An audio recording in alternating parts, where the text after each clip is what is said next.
நடன நிகழ்ச்சிக்கு காவல்துறை அனுமதி வழங்க வலியுறுத்தி மேடை கலைஞர்கள் உண்ணாவிரத போராட்டம் நடத்தினர். சென்னை உட்பட தமிழகம் முழுவதும் 5 லட்சம் மேடை கலைஞர்கள் உள்ளனர். சமீப காலமாக இவர்களில் சிலர் மேடையில் ஆபாச நடனம் ஆடுவதாக சர்ச்சை எழுந்தது. இது தொடர்பான பொதுநல வழக்கில் மேடை நடனம் ஆடுவதற்கு உயர்நீதிமன்றம் தடை விதித்தது. இதனால் மேடையில் நடனம் ஆடுவதற்கு காவல்துறை அனுமதி மறுத்து வருகிறது. இந்நிலையில் நடன கலைஞர் சங்கத்தைச் சேர்ந்தவர்கள் ஞாயிறன்று வள்ளுவர் கோட்டம் அருகே உண்ணாவிரத போராட்டம் நடத்தினர். சிலர் செய்யும் தவறுக்காக 5 லட்சத்திற்கும் மேற்பட்ட கலைஞர்கள் பாதிக்கப்படுவதாகவும் முதல்வர் ஜெயலலிதா தங்கள் பிரச்சனையில் தலையிட்டு மேடை நடனம் ஆடுவதற்கு அனுமதி வழங்கிட காவல்துறைக்கு உத்தரவிட வேண்டும் என்றும் கோரிக்கை வைத்தனர்.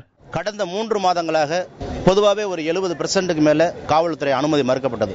எதனால சில பேர் 100 பேர்ல ஒரு 5 பேர் சில தவறான நடனங்களை ஆடுவதால் காவல்துறை முழுமையாக அனுமதியை மறுத்திருக்கிறார்கள். இதன் காரணமாக தமிழ்நாடு முழுவதும் கிட்டத்தட்ட ஒரு 5 லட்சம் குடும்பங்கள் இன்று பசியும் பட்டினியுமாக வாடிக்கொண்டிருக்கிறார்கள். எங்களுக்கு தெரிந்ததெல்லாம் டான்ஸ், நாடகம், காமெடி எல்லா நிகழ்ச்சியும் நடந்திருக்கு. ஆகையினால மாண்புமிகு இதய அம்மா அவர்கள் எங்களுடைய கோரிக்கையை நிச்சயம் நிறைவேற்றுவார்கள்.